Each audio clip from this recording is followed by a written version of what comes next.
Welcome po sa Diakonos. Ito ang Bible Study number 95 at ang topic natin ngayong araw, Seeking God's Kingdom. Kung wala po kayong lakad, wala din po ako. Tara, Bible Study tayo mga kapatid.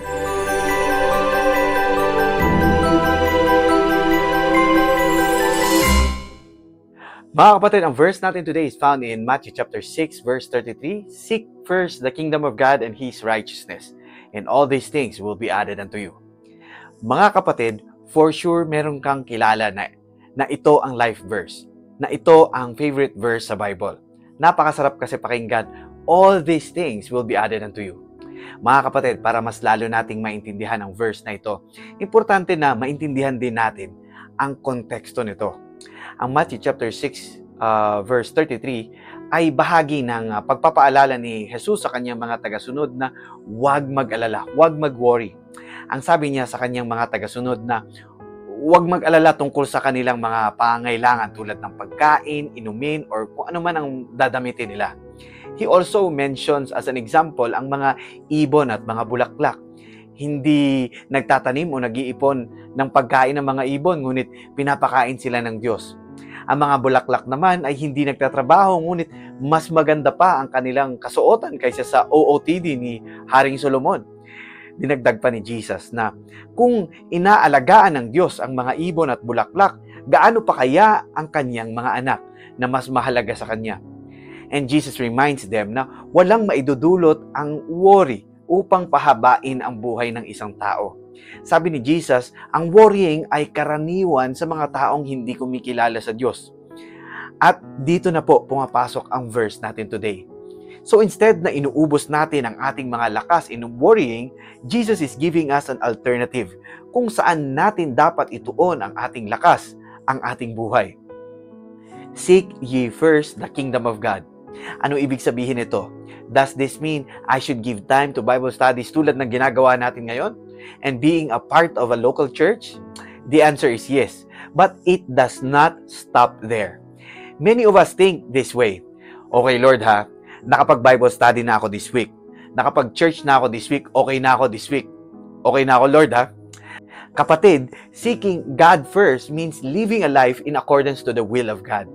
In other words, kaya ka nagtatrabaho ng maayos, hindi nalilate, pinagbubuti ang work, honest sa work, kasi gusto mo na mag-glorify si God. Nakikipag-deal ka ng patas sa negosyo mo dahil gusto mo mag-glorify si God. Tapat ka sa asawa mo dahil gusto mo mag-glorify si God. In everything that you do it for the glory of God. Yan, kapatid, ang itsura ng putting God first sa buhay natin. And all these things will be added unto you. Now, we now know, in accordance sa context ng verse na ito ay tumutukoy sa needs natin. Needs ha? Hindi sports car, yung red. Dahil sa usilak ang inyong puso, isang kahilingan. Sports car! Yung red! In other words, kung ano ang kakainin, dadamitin, etc. need. Pero alam niyo po ba mga kapatid, challenges and trials are also a form of need? Yes po, kailangan natin yan. Ang sabi ng James chapter 1 verse 3, because you know that the testing of your faith produces perseverance. Ito po ay nagpapatatag ng ating pananampalataya. So make no mistake in thinking that when you put God first, you will not face trials and testing of many kinds. Tiyak tayo po ay makakaranas ng mga pagsubok. Pero ang encouragement ni Jesus, ang sabi niya, I have told you these things so that in me, you may have peace.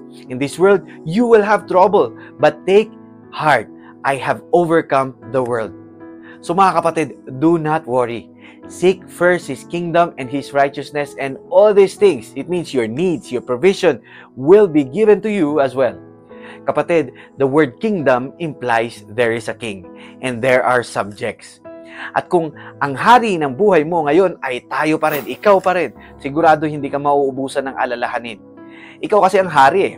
Pero kung pagod ka na, Jesus is inviting you to Him. Submit yourself before God. Humble yourself before Him, kapatid. Tell Him, Lord, patawarin niyo po ako. Pilit kong pinaghaharian ang buhay ko. Akala ko alam ko na ang lahat.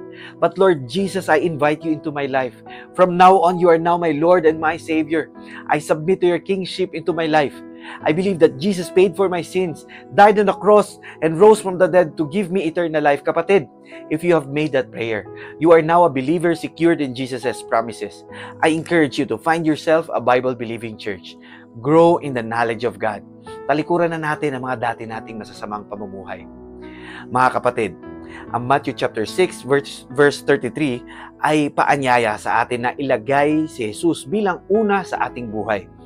Hindi lamang ito tungkol sa pagiging bahagi ng Bible studies or pagpunta sa simbahan, kundi ito'y tungkol sa pamumuhay para sa kaluwalhatian ng Diyos sa lahat ng aspeto ng ating buhay. Kapag si Jesus ang hari ng ating buhay, hindi na natin kailangan mag-alala dahil alam natin na siya ang magbibigay ng ating pangangailangan kasama ang kalakasan, kapayapaan sa gitna ng pagsubok. If you are blessed, kapatid, so am I. Let's pray po.